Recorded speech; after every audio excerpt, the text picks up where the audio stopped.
Mesdames et messieurs, bienvenue. Très heureux de vous retrouver dans le cadre de cette émission Perfect Actu. Nous allons de nouveau décrypter les grandes questions d'actualité qui sont marquées par ces nouveaux massacres orchestrés par les rebelles ADF dans le territoire de Beni au nord Kivu. Le bilan officiel n'est pas encore dressé, mais la société civile locale, mais aussi les médias parlent de plus de 50 morts. Jusqu'à quand la RDC continuera à enregistrer des morts? Nous en parlons dans cette émission. On va aussi faire le point sur l'investiture du gouvernement qui est prévue, c'est mardi. La première ministre, Judith Toulouka, a annoncé déjà ce qui sera le programme de son gouvernement, un programme chiffré à 92 milliards pour une période de 5 ans.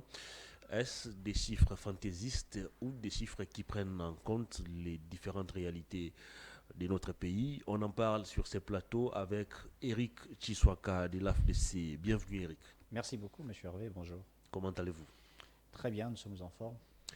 L'Union sacrée, ça évolue, des plateformes qui se multiplient au sein de votre famille politique. D'un côté, c'est Vital Kamere avec son PCR, de l'autre, c'est Mbosso Kabouya, mais aussi Bahati, je crois aussi, qui tente de former aussi un bloc.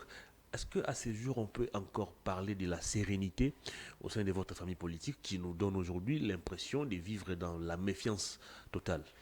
Bah, écoutez, je ne pense pas qu'il y a cette méfiance qui existe. Chaque parti politique a une vision.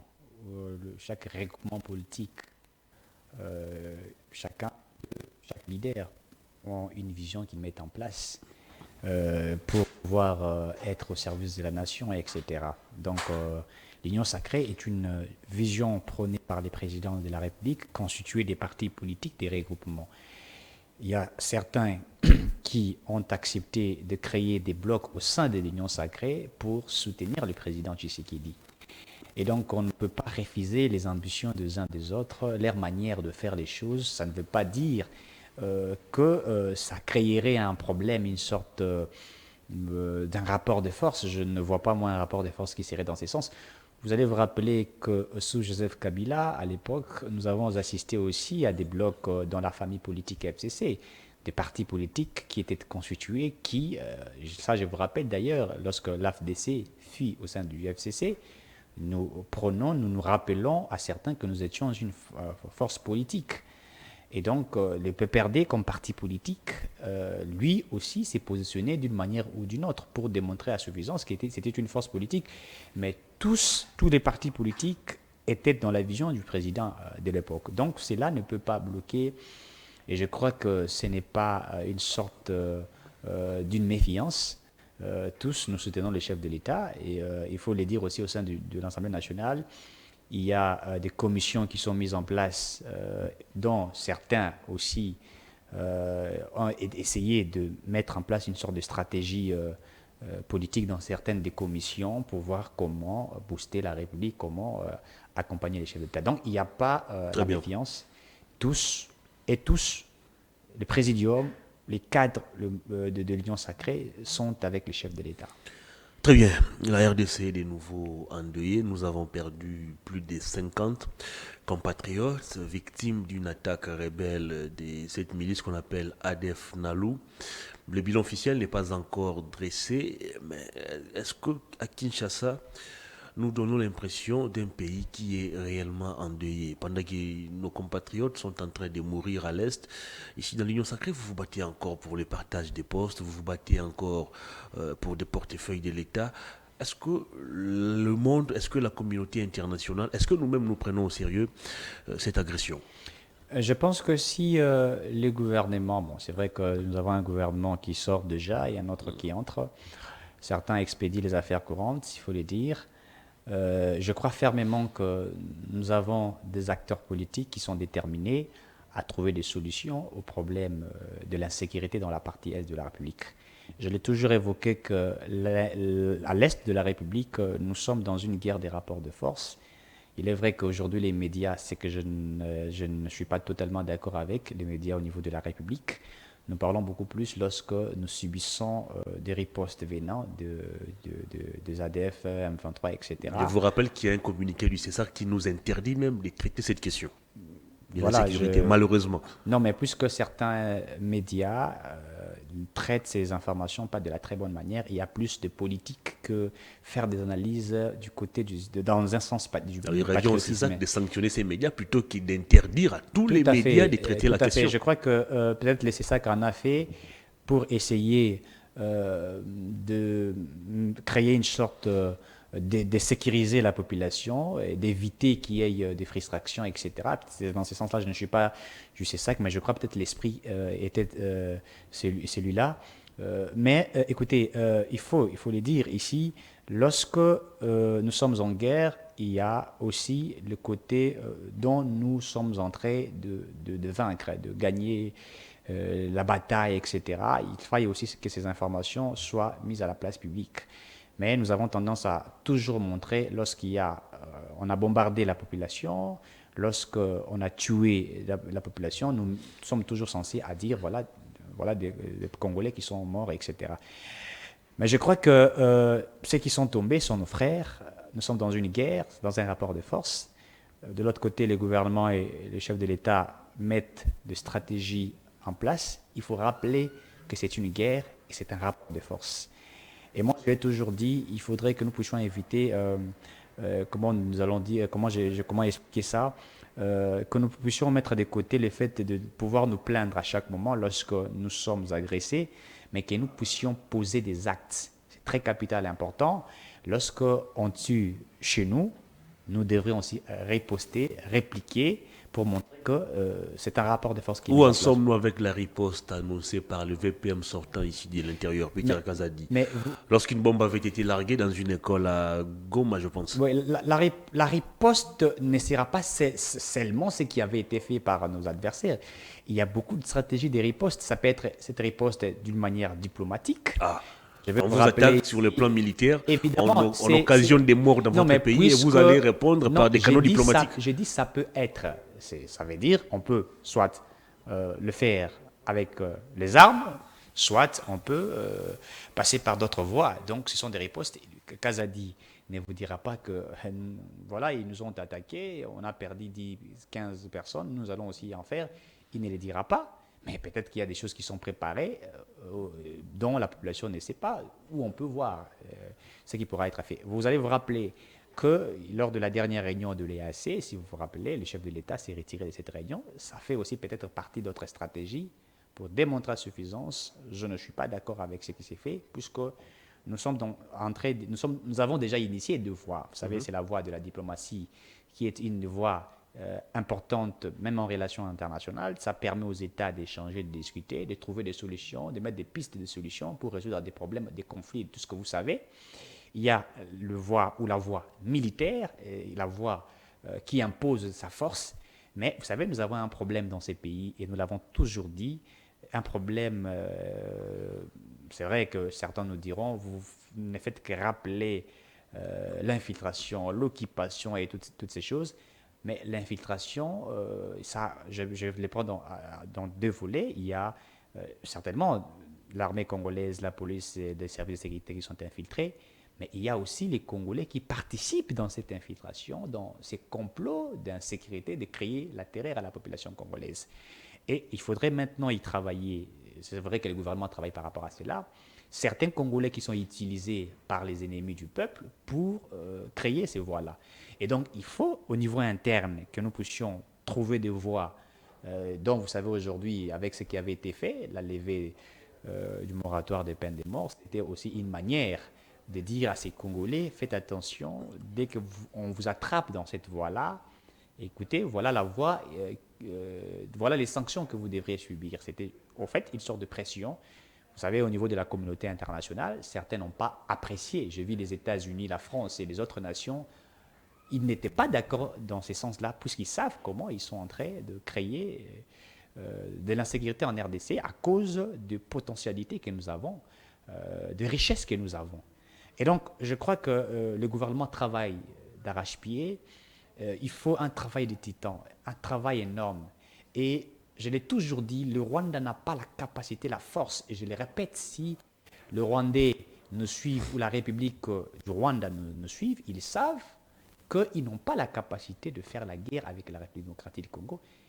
Et que Kagame, avec sa stratégie machiavélique mise sur la scène internationale. Vous savez qu'il a vendu sa politique du génocide au Rwanda, qui a fait en sorte que certaines nations, la Grande-Bretagne, les États-Unis, la France, soutiennent le Rwanda, et il est devenu un enfant gâté des autres qui ont utilisé Paul Kagame. Et c'est pourquoi aujourd'hui, après la pression du chef de l'État, qui a démontré à suffisance que Paul Kagame était un patin utilisé par la communauté internationale, les autres ont su cela. Qu'est-ce qu'ils ont fait maintenant? Ils cherchent à mettre Paul Kagame de côté.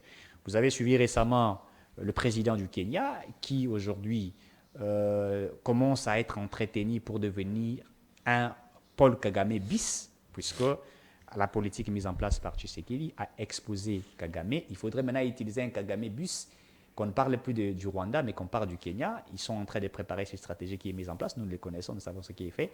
Alors, nous, au niveau interne, nous devons travailler d'arrache-pied. Il faut de la rigueur. Et ça, j'interpelle les chefs de l'État. Vous savez ce qui s'est passé ici un certain 19 mai, à moins que je me trompe. C'est que nous avons assisté à ces théâtres de certaines personnes qui ont voulu même tenter à créer un coup d'État. Et qu'après les investigations, nous aurons appris que certains qui étaient dans les services de sécurité ont été là-dedans pour essayer de booster ces personnes, prouve à suffisance qu'il y a, moi je vais dire ça, un laisser-aller, qu'il y a une sorte de complicité. Il faut y travailler d'arrache-pied, et ça va permettre à ce que, lorsque nous faisons la guerre, que nous sachions ce que nous faisons, que nous ayons des hommes de confiance. Merci. Pour citer, s'il vous plaît, la guerre que la Russie fait avec l'Ukraine, Poutine a des hommes de confiance. Et c'est aujourd'hui, lorsqu'il impose sa force au niveau international, c'est plus que Poutine est entouré des hommes de confiance. Il faille au président Tshisekedi d'être entouré des hommes de confiance, pas aux flatteurs. Vous faites allusion à quoi lorsque vous évoquez les hommes de confiance? Vous pensez qu'autour du président, il n'a pas avec lui ces hommes de confiance? Parce que tous ceux qui sont avec lui, c'est des gens qu'il a connus il y a 20, 30 ans. Connaître quelqu'un pendant plus de 10 ans, 20 ans ne veut pas dire avoir confiance en cette personne. Il faut faire attention. Pour avoir des hommes de confiance, d'abord, il faut lire le leadership, le management pour comprendre, savoir comment travailler avec des personnes qui prônent votre vision, dont vous pouvez acheminer ensemble. Vous pouvez avoir quelqu'un aujourd'hui et vous voyez en cette personne des potentialités, des qualités qui prouvent à suffisance que vous pouvez acheminer ensemble. Il y a des hypocrites qui sont peut-être tout autour de vous. Ils ont été avec Mobutu, ils ont été avec Kabila, ils ont été, mais qui sont en train de servir les ennemis du peuple. Moi, je crois que le chef de l'État, s'il veut réussir, il doit être entouré par des hommes de confiance. Et je le rappelle que Poutine est entouré des hommes de confiance. Il tient à l'OTAN. C'est à cause de ces personnes. Les hommes de confiance au niveau, pas simplement de la politique, même au niveau de la population, des hommes de confiance, au niveau de l'armée, de la police, des services de sécurité. Et ce sont ces hommes-là, on les appelle les hommes qui ont un sens élevé du patriotisme. Ces hommes, s'ils accompagnent des chefs de l'État, je crois qu'il va réussir. Le Congo n'a que deux problèmes. Le problème d'abord des hommes de confiance, et aussi c'est le problème de ces personnes qui n'ont pas le sens du patriotisme. C'est ce qui fait que nous puissions reculer. Donc j'interpelle le président de la République de réfléchir avec des personnes avec qui ils peuvent acheminer ensemble. Très bien. Pas de deuil national, pas des réunions des conseils supérieurs de la défense, aucune communication du gouvernement pratiquement. Comment vous interprétez à ces jours l'image que Kinshasa renvoie 24 heures après cette attaque qui a occasionné la mort de plusieurs compatriotes? Vous savez, il y a des réunions qui sont organisées, d'autres réunions de sécurité que beaucoup ne connaissent pas. Lorsqu'Obemba organise des réunions avec des jeunes vous savez, certaines réunions ne sont pas dites, parce qu'il s'agit de la stratégie mise en place. Il est certainement équipé pour cela. On ne peut pas toujours organiser des réunions officielles pour montrer que lorsqu'on a tué 10, 20 Congolais, nous sommes réunis pour en parler. Non, il faut qu'il y ait maintenant des réunions lorsqu'on tue, on agresse, ou même pendant qu'ils n'ont pas encore tué, nous savons comment planifier, comment faire. Et donc, je crois que le gouvernement et le président de la République, et le gouvernement sortant d'ailleurs, ce que je suis en train de dire, réfléchissent. Il s'agit de la population congolaise. Même quand il y a un Congolais qui est tué à Kinshasa, ça doit toucher tout le monde. Donc, la mort pour les Congolais, ce n'est pas simplement ceux qui sont morts à l'est de la République. C'est ceux qui sont en Gandajika, ceux qui sont à Kikwiti, ceux qui sont à Bukavu. Récemment, je tiens à présenter mes sincères condoléances à toutes les familles éprouvées à Bukavu. Vous avez suivi ce qu'il y avait. Cet incendie. Tout à fait. Donc, ce sont des Congolais qui sont morts suite à ce qui a été fait de ces côtés-là. Donc, je crois que les autorités n'ont pas abandonné la population. Ils travaillent, ils continuent à travailler. État des sièges, EAC, opération conjointe avec l'armée ougandaise, UPDF, je pense, les troupes de la SADC, Ouazalendo. Comment on n'arrive toujours pas à maîtriser la situation malgré toutes ces opérations, malgré toutes ces mesures? Non, le problème, c'est la complicité. Je l'ai évoqué tantôt ici. C'est la complicité, c'est le sens du traîtrisme, il faut le dire ainsi.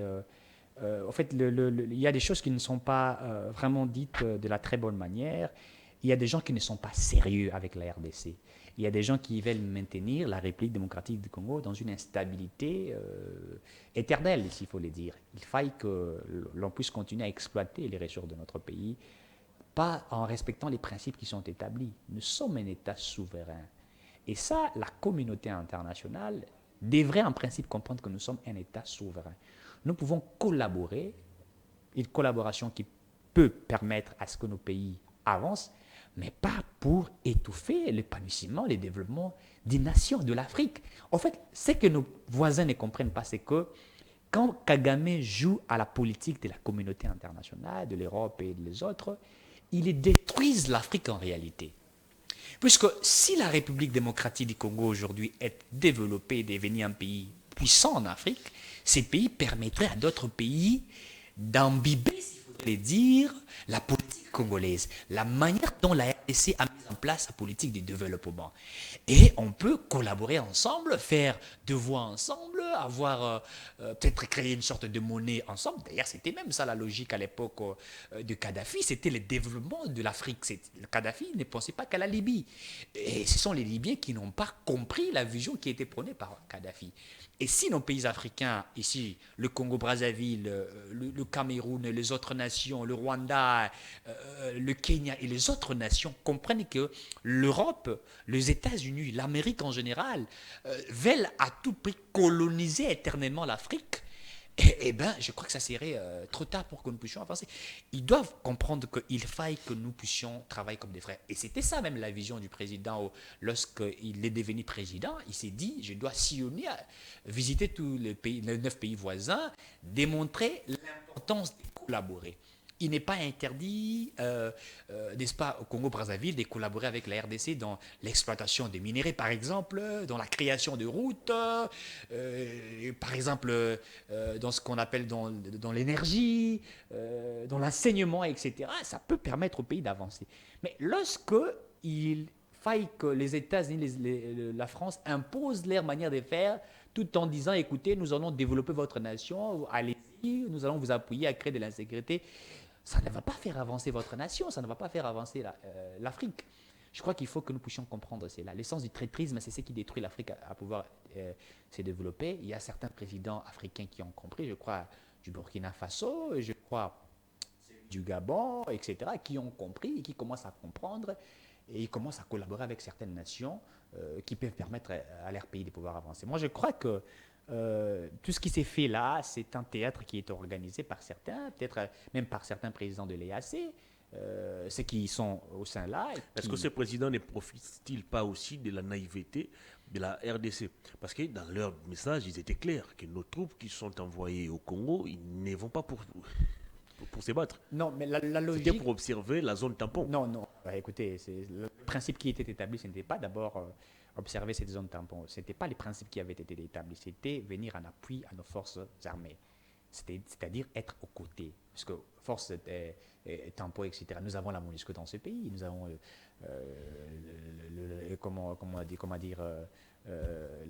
l'ONU qui à chaque moment en train de faire des tours toutes les provinces ici, nous avons la MONUSCO, etc., tout ce que vous pouvez dire. Qu'est-ce que vous voulez qu'on fasse encore? Il faut qu'il y ait encore d'autres missions d'observation sur les sols congolais. Ce n'était pas ça le principe qui était déjà établi bien avant. Mais moi, je vous rappelle ici les discours tenus par les différents chefs d'État qui ont envoyé les troupes. Je ne prédis pas. Les principes qui étaient déjà, c'était les principes de venir en appui, pas pour observer. Ce n'est pas une mission d'observation. Et c'est les autres qui ont, voilà, par la politique extérieure appuyée par les autres, qui ont transformé cela. Vous allez vous rappeler une fois de plus du président de la République qui avait dit les principes qui étaient établis. D'ailleurs, vous vous rappelez encore, les chefs d'État reçus quelque part, je crois en Europe, il avait même planifié, il avait même dit ce qui avait été planifié, que certains militaires du Kenya passeront par Bunagana. Vous vous rappelez de tout ce qui avait été dit? C'était ce qui avait été établi. Mais nous étions Mais du surpris. moment où ça n'a pas été fait, est-ce qu'il n'était pas temps pour le président de la République de revoir ou de rabattre encore ses cartes? Je vais vous dire une chose. Je reviens toujours avec Poutine, puisque aujourd'hui, sa politique impressionne beaucoup. Ce qui a fait de Poutine aujourd'hui l'homme le plus fort à pouvoir affronter l'OTAN, c'est la patience, c'est la stratégie, c'est l'intelligence. Poutine n'était pas bête. Il a appris de la France, il a appris des États-Unis. Il travaillait sur le plan interne. Et aujourd'hui, il fait la guerre à l'OTAN, il est fort. Son économie, son armée, n'est-ce pas? Donc, il est, je dirais ici, équipé pour aujourd'hui s'imposer. Et donc, les gens doivent comprendre que Poutine n'est pas tombé du ciel automatiquement pour s'imposer. Et c'est ce que les chefs de l'État, je crois qu'il est en train de pouvoir mettre en place. Mais attention, c'est pourquoi j'ai dit au départ, être entouré des bonnes personnes qui vont l'aider. Puisqu'attention, la patience, un homme patient, c'est un homme fort. C'est celui qui n'est pas bête. Est-ce qu'on peut parler encore de la patience là où il y a des cas de mort? Je dirais que... C'est énorme. Non, mais il faut que nous puissions comprendre. Nous sommes en train de vouloir sauver la patrie. Et ça, il faut le comprendre. C'est la Est-ce que vous prenez des bonnes décisions pour sauver cette patrie? Je crois que les décisions qui sont prises ont apporté certainement des choses, bien que certaines ne les disent pas, ont apporté des résultats aujourd'hui. Que nous sommes en train de féliciter. Nous avons assisté comment on appelle ça, le Parlement de l'Union européenne. Vous avez vu comment certains députés ont défendu la République démocratique du Congo. On a vu aux États-Unis, on voit déjà ce que ça donne. On a vu des influenceurs le faire. D'abord, c'était une voie pour démontrer que nous sommes agressés, pour dire voilà la complicité. C'est déjà une sorte de solution, en fait, une solution déjà démontre la suffisance. Voilà ce qui est planifié par les autres. Pour dire, lorsque nous allons lever d'autres options, il ne faudrait pas qu'on dise que vous attaquez le Rwanda parce que c'est un petit pays. Mais on doit dire, ils attaquent le Rwanda puisque le Rwanda est un petit pays, mais soutenu par les autres qui veulent faire la guerre. En fait, c'est une sorte de stratégie mise en place. Il y a des morts, oui, ce sont des Congolais qui meurent, ce sont des victimes qui meurent. Et pour nous, ça fait mal lorsque ces hommes, ces femmes innocentes, des femmes innocentes, des hommes innocents, des enfants qui meurent pour nous, ça nous fait très mal. Mais nous ne pouvions pas démontrer à suffisance que nous avons mal. Nous devons démontrer que ça nous a touchés, mais nous continuons à trouver des solutions. Les solutions seront trouvées. Déjà, j'ai toujours évoqué ici, il faut regarder là où nous étions et là où nous sommes. C'est vrai que les gens meurent, mais nous pouvons dire qu'aujourd'hui, il y a la responsabilité dans la gestion de la Respublica et nous y travaillons pour trouver des pistes de solutions. Très bien, nous avons longtemps parlé de l'agression rwandaise. On a présenté le Rwanda plutôt comme ces pays qui nous agressaient, ces pays qui occasionnaient des morts sur notre territoire. Mais depuis un moment, la donne commence à changer un petit peu. D'abord, c'était Kagame qui nous avait révélé qu'au cours d'une réunion, le chef de l'État, Félix Tshisekedi, avait avoué que les M23, c'était des Congolais, ce n'était pas des Rwandais. Alors, depuis lors, on se pose des questions.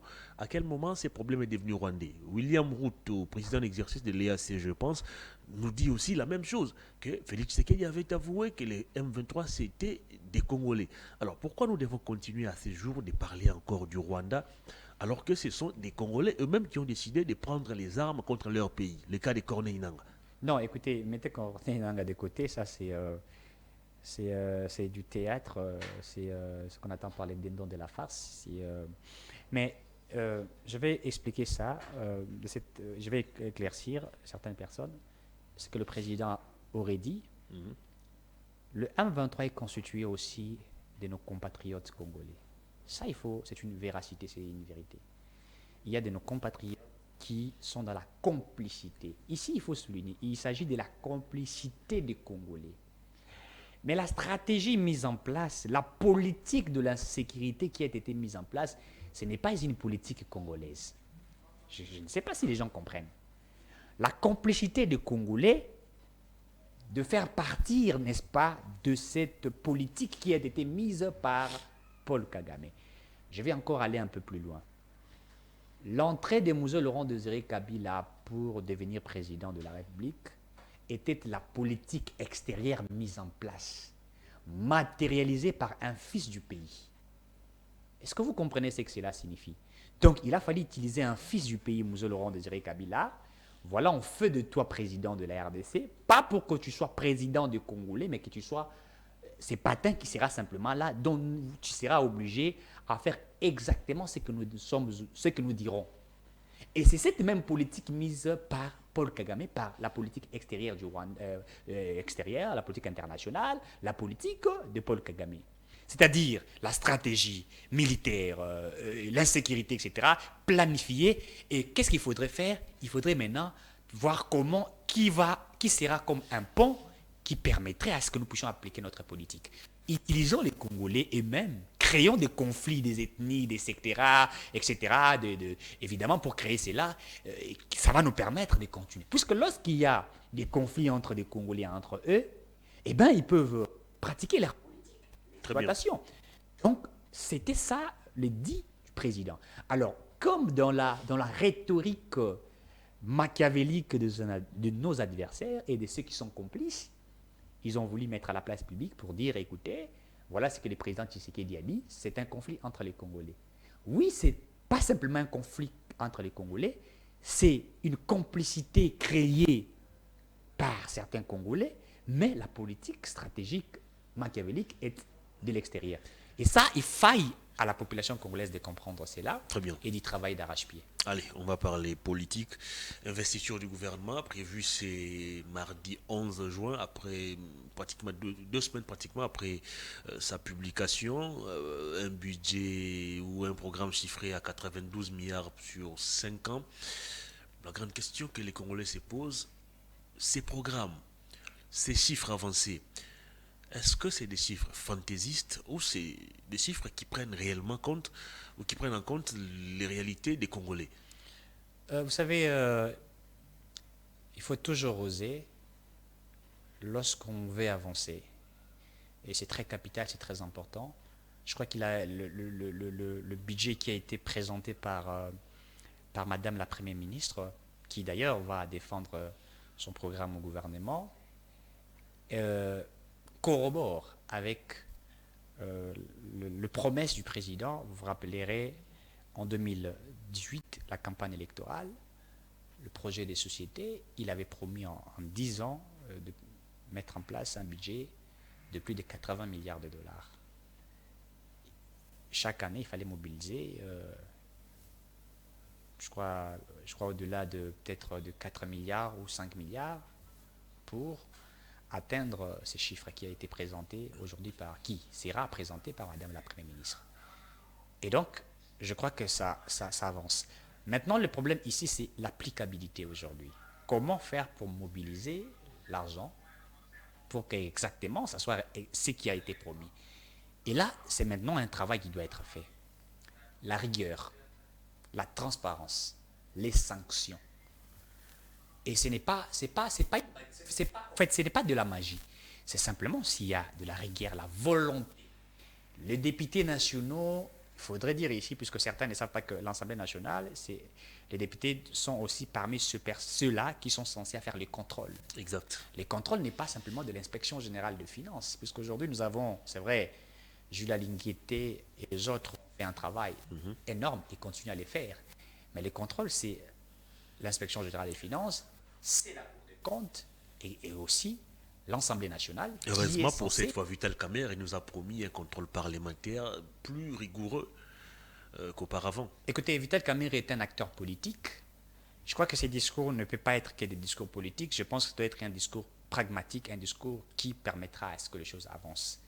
Il ne faudrait pas que ce soit un contrôle, comment on appelle ça, un contrôle d'intérêt. Moi, je ne voudrais pas que nous ayons un Non, conflit il a dit d'intérêts. cette fois-ci, chaque ministre répondra de ses actes. Je ne suis pas en Il ne train de... sera plus question que le président puisse Je endosser ne suis pas en train de les les compétences d'un contredire. ministre. Je ne contredis pas ce qui a été dit par Vital Kamerhe, président d'une grande Assemblée Assemblée nationale. Alors, c'est ainsi que j'ai dit, il faudrait que ce soit un contrôle, pas d'intérêt personnel. Alors, il y a les contrôles d'intérêt qui se Évidemment, font. il y a des contrôles d'intérêt, c'est-à-dire lorsque une institution corrobore avec l'autre institution, par exemple, un ministre sectoriel qui travaille, traite bien avec le président de l'institution, et ils sont protégés puisqu'il s'agit c'est ce que j'ai dit, ou soit il y a des intérêts qu'ils gagnent, des pourcentages qu'ils gagnent dans certaines choses que nous ne voulions pas. Il faille qu'il y ait un contrôle sérieux. Je dis bien un contrôle sérieux. Et qu'on ne puisse pas se limiter simplement dans un contrôle où on va mettre les ministres de côté et puis après, demain, il y a Remanima, il quitte le ministre des Finances, il devient ministre des hydrocarbures. Non. Dans un pays sérieux, sous d'autres cieux, lorsque vous n'êtes plus ministre des Finances, par exemple, on ne peut plus vous revoir. C'est-à-dire, si vous n'êtes plus ministre des Finances, c'est que vous avez mal géré les finances. Si on vous reconduit, c'est que vous êtes parfait. Quand quelqu'un quitte des ministres des hydrocarbures à être un ministre des Sports, il ne faudrait pas vous féliciter. C'est de l'échec. Comment ça, de l'échec? Je vous dis, sous d'autres cieux, Le président a trouvé peut-être en lui des qualités je vous dis, sportives énormes. je parle comme Congolais. Je parle comme responsable. Je suis cadre d'un parti politique, mais je suis redevable pas simplement au sein de mon parti politique, mais je suis redevable face à la population. Dans un pays sérieux, un pays où il y a des principes établis, des règles, la sanction, le contrôle. Dès que vous quittez ministre des Finances, puisque votre gestion a été calamiteuse, on ne peut plus vous revoir ministre. On ne peut plus vous revoir ministre. Mais soit on vous reconduit, soit on vous... Soit on vous reconduit ministre des Finances, soit vous n'êtes plus ministre, puisqu'on trouve que vous n'avez pas rempli ce qui a été vos devoirs. Mais quand vous quittez d'un ministre des hydrocarbures, vous devenez ministre des Sports et vous fêtez, c'est grave. Donc. Quand vous quittez la défense pour les transports, c'est aussi un problème. Ça n'engage pas mon parti politique, ça n'engage que moi comme un intellectuel élite de la nation. Je dis sous d'autres cieux, ça ne peut pas être acceptable. On peut accepter quelqu'un qui a quitté ministre, être président d'une institution, par exemple, être au sein d'une institution, on peut accepter. Mais vous voir quitter ministre des Sports, devenir ministre, je ne sais pas moi, de pêche, etc., ça, on se pose mille et une questions. Vous voyez, donc moi je crois que ça c'est déjà un problème qui est là. Je pense qu'actuellement il faut des sanctions, il faut la rigueur. C'est possible de mobiliser plus de 90 milliards, c'est possible. On peut même avoir 300 milliards de dollars comme budget, mais qu'on ne puisse pas se limiter simplement avec des chiffres. Et que des chiffres aussi puissent corroborer avec la vie de la population. J'ai vu le communiqué qui a été publié par la Banque centrale aujourd'hui. Vous savez ce qui a été dit. Il faille aujourd'hui aux terminaux de banque, etc., que la population puisse avoir, payé en francs congolais qu'en dollars pour la Banque centrale. Ce n'est pas lié à cette situation de l'inflation, etc. Bon, c'est une voie, mais attention, ce n'est pas une voie simplement qui apporterait la solution. Le problème, je l'ai dit ici, je crois que le ministre de l'économie me suit actuellement. Une mesure inappropriée d'après plusieurs économistes. Je vous l'ai dit, je suis moi-même économiste, je vous dis c'est une voie. Il ne faut pas refuser, c'est une voie qui peuvent aussi apporter quelque chose. Vous vous rappellerez à un certain moment, on avait même injecté, je crois, plus de 300 millions de francs congolais sur le marché. Vous vous rappelez, ça avait pallié une situation après. Exact. Et puis après... le taux est revu à la hausse. 28 aujourd'hui. Évidemment à 28, 29, et voilà, c'est ce qui aujourd'hui fait très mal. Alors, je disais que le professeur Mokoko Samba aujourd'hui, que j'apprécie beaucoup, qui est l'actuel ministre de l'économie, doit travailler sur la politique économique, la politique de l'économie nationale. Il est professeur d'université, il maîtrise toutes ces théories. Je connais Mokoko Samba, c'est une tête réfléchie. Je connais ses compétences, je sais qu'il peut faire quelque chose. Et c'est quelqu'un qui peut apporter beaucoup de choses dans ces pays. Je suis en train de proposer un professeur, puisque la science, la connaissance, on peut l'apprendre partout. On peut avoir des doctorants, mais apprendre d'un petit licencié, d'un petit gradué. Peut-être sa pratique, sa théorie peut apporter une sorte de solution. Nous avons un grand problème, c'est sur la production locale, sur cette politique d'exploiter nos terres, d'exploiter nos ressources. Je parle de la production locale. Je crois que nous appelons ça la diversification du secteur de l'économie et produire localement. Si aujourd'hui nous produisons sur le plan interne, nous vendons ce que nous produisons, nous les vendons aussi ailleurs, ça permettrait à ce que notre monnaie puisse se stabiliser et que nous ayons une monnaie forte. Le problème que nous avons dans ces pays, c'est puisque nous achetons tout, ça vient d'ailleurs, nous ne produisons presque rien. Il faudrait les dire, même c'est que nous On importe produisons beaucoup et on exporte évidemment, pratiquement rien. évidemment. Et c'est que même nous prenons, nous exportons d'ailleurs, je crois que ça ne vaut même pas 10%, à moins que je ne puisse me tromper. Et c'est ça qui cause aujourd'hui les problèmes que nous sommes en train de subir actuellement. Vous pouvez injecter des millions de francs congolais. Après, c'est comment on appelle, une solution pour un petit temps. Ce n'est pas une solution définitive. Et il faudrait y travailler d'arrache-pied et nous pouvons trouver des solutions par rapport à toutes ces choses-là. Et donc, je crois qu'il faudrait le faire. La rigueur dans la gestion, les finances publiques, la traçabilité.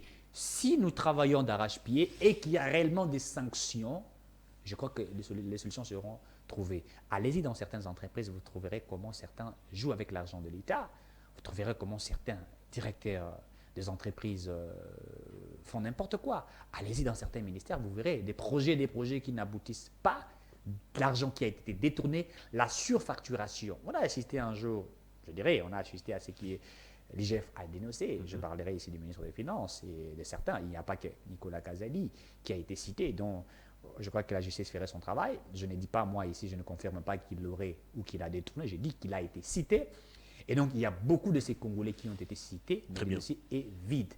Et je crois que si aujourd'hui, il y a la sanction, la rigueur, et que le président de la République, comme la première institution, veille sur cela, c'est possible d'atteindre cela. Et c'est possible que les peuples vivent mieux. Est-ce qu'on peut s'attendre à travers ces gouvernements que les secteurs de la justice puissent nous donner un vent nouveau? Constant Moutamba qui arrive avec beaucoup d'énergie, Constant Moutamba qui a besoin vraiment d'impulser ou de booster les choses au niveau de la justice. Est-ce qu'on peut s'attendre à ce que la présence de Constant Moutamba puisse changer aussi des choses? Parce qu'on décrit chaque jour les détournements, la surfacturation, la corruption, justement parce qu'on a une justice assez passive.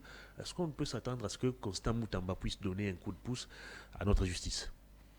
Je crois que Moutamba, monsieur très intelligent, ambitieux, déterminé, courageux, il faut le dire, qui a une vision pour la justice.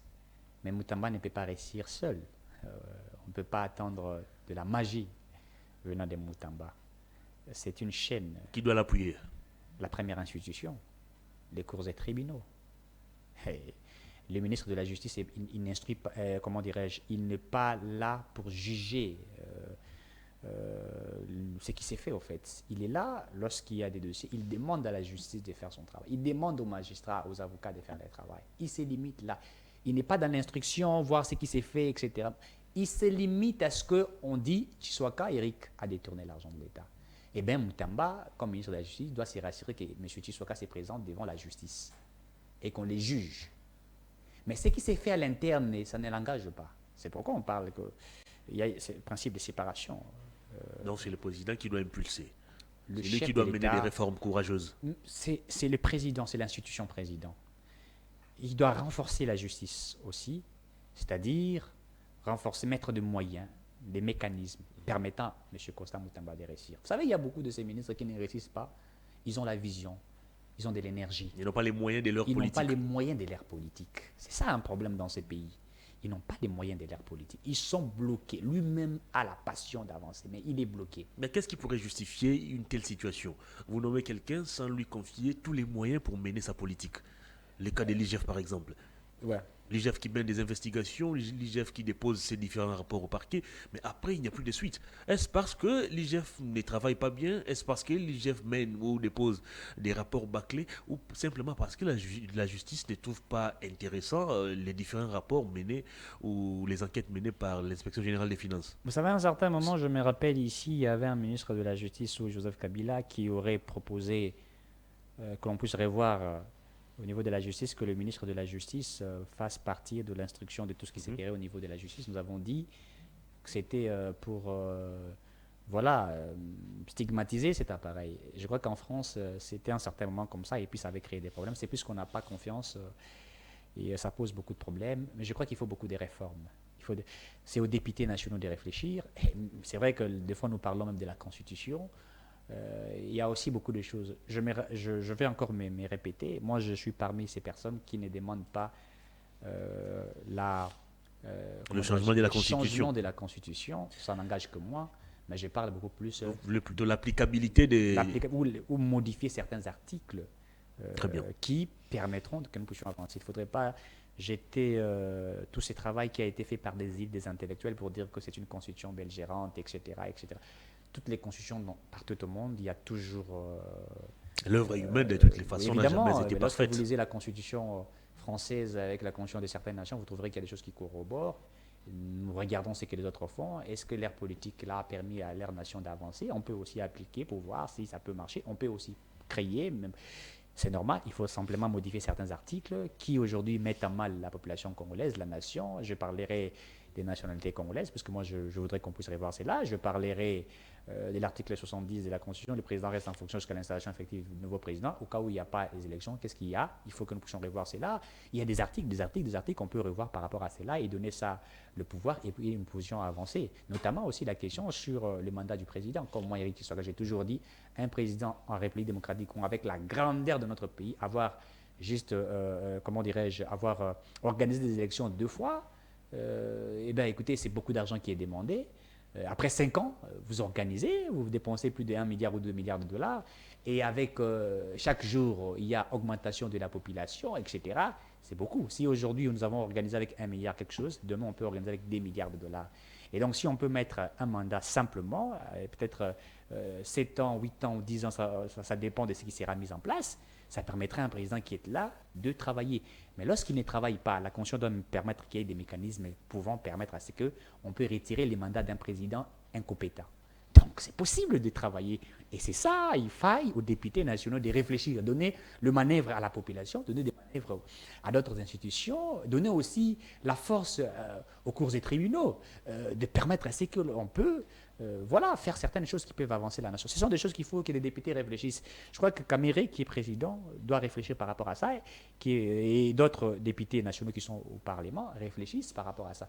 Puisque lorsque vous modifiez la Constitution, toute la Constitution, nous quittons, je crois, de la 4e République à la 5e République, donc il y a des choses qu'il faudrait encore revoir, beaucoup de choses. Et ça peut créer tout ce que vous savez, mais s'il faut modifier certains articles, je suis par rapport à ça. Très bien. Et vous savez, aujourd'hui, on a même parlé de la... Voilà, pour nommer Premier ministre, ça a pris du temps. C'est plus qu'on est obligé de revoir la Constitution. Voilà ce qui a été demandé, patata patati, tout ce qui est fait. On peut voir ce qu'on peut faire. Il faut simplement réfléchir, trouver des solutions, mais pas faire des choses puisqu'on veut s'éterniser au pouvoir. Eh bien, écoutez, Kabila voulait le faire, il est parti. Donc, je crois que moi, je fais partie des personnes qui disent toujours, je ne soutiens pas qu'il y ait des individus, l'institution, puisque les hommes passent, et les institutions demeurent. Et la grande institution, c'est notre patrie qui est notre institution, Très et bien. nous devrions protéger cette grande institution. Est-ce que nous pouvons espérer vivre l'émergence du pays, à voir les différents profils qui sont nommés aujourd'hui au gouvernement? Je crois qu'il y a des gens, d'abord, qui ont été reconduits. Je venais de dire, si, vous savez pourquoi l'IAO a été Certains ont reconduit? été reconduits, d'autres ont été permutés. Tout à fait. D'abord, je prends l'IAO qui a été reconduit puisqu'il a travaillé, il a bien travaillé. Il a tellement bien travaillé qu'il a été reconduit vice-premier ministre, ministre de la fonction publique. C'est à féliciter, on s'est dit, voilà la personne qui a fait. Mais il y a d'autres qui ont été reconduits dans les bilans, vous savez ce qui a été. Je parlerai par exemple du ministre de Pétentique. Moi, je suis pas. Écoutez, L'affaire Ram, le choléra à la peau toute sa vie. je reste logique, Éric Tshisekedi. Je suis celui qui est aux côtés de la population. Je crois que le monsieur, l'actuel ministre, en principe, devrait répondre à toutes ces questions. Et si la véracité, s'il est vrai qu'il n'y a pas eu tout ce que les gens disent, Il a répondu déjà à ces questions. oui, mais Il a été interpellé une fois à l'Assemblée nationale. Bon, ça a été organisé tel que vous l'avez vu, mais le peuple aujourd'hui, il faut poser la question à la population. Est-ce que la somme dont la population a perdu, ont-ils récupéré cela? Que les PG près la Cour de cassation s'active alors. Mais c'est ce que j'ai dit. Écoutez, il ne faudrait pas... On arrête quelqu'un, on accuse quelqu'un, et puis il est relâché, Il n'y a pas une solution qui est trouvée. Un dossier des 100 jours, on arrête quelqu'un, on vous parle des sommes. Tous ont été acquittés, mais l'argent n'a jamais été retrouvé. C'est ce que j'ai dit. Ce sont des antivaleurs. Des antivaleurs que nous ne voulions pas. Comment voulez-vous accroître un budget de 90 milliards de dollars si déjà au départ, il y a des gens qui détournent l'argent de l'État qui ne sont pas condamnés? Moi, j'aimerais voir dans ces pays des gens être arrêtés massivement pour avoir détourné l'argent et que vous voyez l'argent de l'État retourner et servir. Vous savez, il n'y a pas de routes dans ces pays. Je vous dis qu'il n'y a pas de routes dans ces pays. Et c'est très difficile même à Kinshasa de prendre. Pourtant, on a reconduit les ministres des ITPR. C'est ce que je vous dis. Alexis Guissard. Je parle comme un Congolais. Est-ce parce qu'il a réussi à la tête de ces ministères simplement parce que les questions politiques ont prévalu sur sa nomination? Bon, écoutez, le président de la République sait ce qui a été fait puisqu'il fait partie, je ne veux pas accuser le président ici, mais je parle ici comme population. Ce sont des questions que l'on nous pose et que nous sommes censés aussi être sages. Puisqu'il s'agit d'une institution, il s'agit de la nation, s'il vous plaît. Il s'agit de la nation, nous devons être vrais. Soutenir une institution, c'est pourquoi j'ai dit au président de la République, ne soyez pas entouré des flatteurs. Kabila a été entouré des flatteurs et à la fin de son mandat, il s'est dit, je n'ai pas plus de 15 bonnes personnes. Voyez-vous? Puisqu'il est resté seul devant la nation. Les autres sont partis en disant, c'était la vision du président. Les Bahati Lukwebo. J'ai dit, non, écoutez, les autres sont partis puisqu'ils disaient c'est la vision du... Notamment les Bahati Lukwebo. Non, mais écoutez... Ils quitteront aussi Félix demain. Non, mais lorsque je parle de quitter, de dire certainement que la vision était la vision du président de la République, puisqu'il y a certains qui n'ont pas pu apporter ce qui doit être apporté. Est-ce que vous savez que certains qui ont été avec M. Kabila ont eu à faire des choses importantes pour la nation? D'autres ont été récompensés en monnaie des singes, vous savez cela. Il y a des gens qui ont travaillé durement. Très bien. Qui aujourd'hui n'ont pas été récompensés de la bonne manière. Il y a beaucoup, je peux vous citer, il y a par exemple Raymond Chibanda, que moi j'ai beaucoup apprécié, un homme très intelligent autour de M. Kabila, qui est resté fidèle à M. Kabila jusqu'au jour d'aujourd'hui. Il y en a tant d'autres que je pourrais citer. Il y a, comment il s'appelle Minakou, Némi Mouilania. Évidemment, Mouilania. Ici du sport, qui aujourd'hui à l'Union Sacrée, Denis Kambaye, vous savez ce qu'il a fait comme ministre des Sports. Il y a Bahati Lukwebo qui a fait des grandes choses autour du président de la République. Mais il y avait aussi des personnes, n'est-ce pas, de grands flatteurs qui n'étaient pas peut-être connus de la scène, mais ceux-là qui disaient à Kabila, c'est possible de modifier la Constitution, tu vas rester comme Mobutu. Et où en sommes-nous aujourd'hui? Donc, le président Tshisekedi devrait en principe aussi comprendre cela. L'intérêt de la nation est très important. L'émergence avec ces gouvernements, c'est possible? Je pense que c'est possible avec une seule condition. Bon, je dirais 3 conditions. Je dirais la rigueur dans le travail. Je dirais les contrôles qui est en train d'être fait. Et aussi pour finaliser... Les contrôles avec ces députés qui font tout le temps du chantage. Lorsqu'il faut investir le gouvernement, le président de l'Assemblée nationale doit négocier avec eux. Lorsqu'il faut voter une loi, il faut négocier avec eux, il faut les consulter. Il faut une discipline, en fait. Quand il n'y a pas une discipline, c'est les désordres. Pour une famille politique qui a une majorité écrasante, ça pousse à réfléchir. Je vous dis, dans toutes nos familles, s'il n'y a pas de discipline, il n'y a pas un règlement intérieur. Je crois qu'on... Vous avez un règlement, non? Oui. Vous avez une charte qui réglemente les fonctionnements de l'Union sacrée. La sanction, elle est où? C'est ça la question que nous nous posons. La sanction, elle est où? Lorsqu'il y a des gens qui s'organisent pour créer des conflits, etc., cherchant...